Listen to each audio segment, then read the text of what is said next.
On to more important things, Geoff. The FA Cup semi-final yesterday.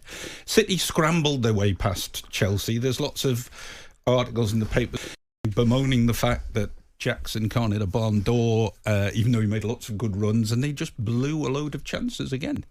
Yeah, I mean, it's an interesting take. Did City scramble their way past, or did they dig deep as champions and actually come out deserved winners in the end? I agree with you. Chelsea didn't take their chances, did they? No. Jackson in particular. But they made lots of opportunities, and I think you'd be foolish to say that City were there for the taking, but they definitely looked leggy, didn't they, first half? They did. But this nonsense about, if Chelsea's expected goals, they'd be fourth.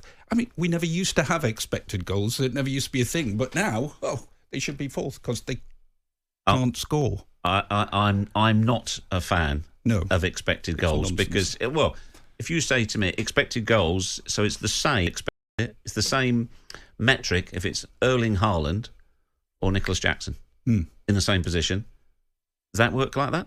I don't know. I've never wanted to sit down and nerd on expected goals and to explain it to me because I just think it's nonsense. It just sounds like one. You hear anybody down the pub going, "Did you see the expected goals today?" They just don't. The pub. I kind of get. It's a more scientific way of saying the amount of times you used to say to managers, "Do you think you had decent chances today?"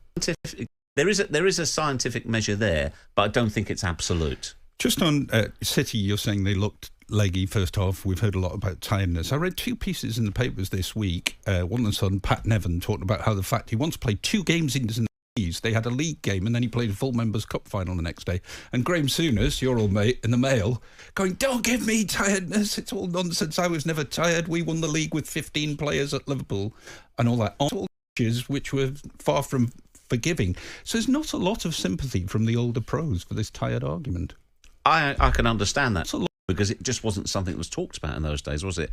If you you took an injection and you got on with it, didn't you? yeah, and the pitches were different, but is the game faster now? Is the game any different to what it was previously? It's possible to have the same. Now, I'm not talking about skill levels because I think any player who's a good player can play in any era. But are the physical demands on the body higher than they were previously? Yes or no?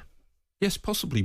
People like Souness and Nevin, who now comment on matches and go to matches, they know what's going on as well, and they still don't have any sympathy. They watch it close up, and they still... And Souness has been a manager in relatively recent times, but he's no sympathy for them.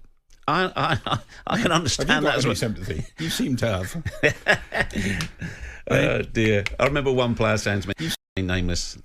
There's only one thing players are interested in: new contract and a day off." Yeah, very true. which is unfair on a great deal of players. Look, there must be limits, though, Sean, mustn't there, as to being able to produce their optimum performance. Forget we're talking about footballers.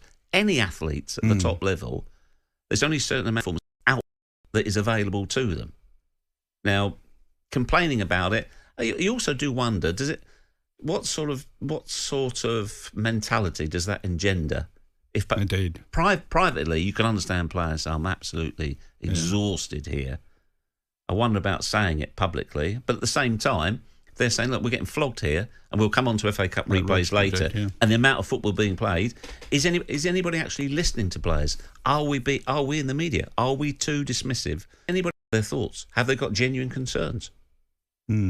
Well, fortunately, Geoff's not tired. He's full of enthusiasm this morning. This is the Sunday edition with Sean Custis and Geoff Shreeves. Next up, we'll focus on today's FA Cup semi-final as Coventry City take on Man United, and Coventry's owner Doug King will be here to tell us how the nerves are. On AM, on DAB, via the talkSPORT app and on your smart speaker. talkSPORT.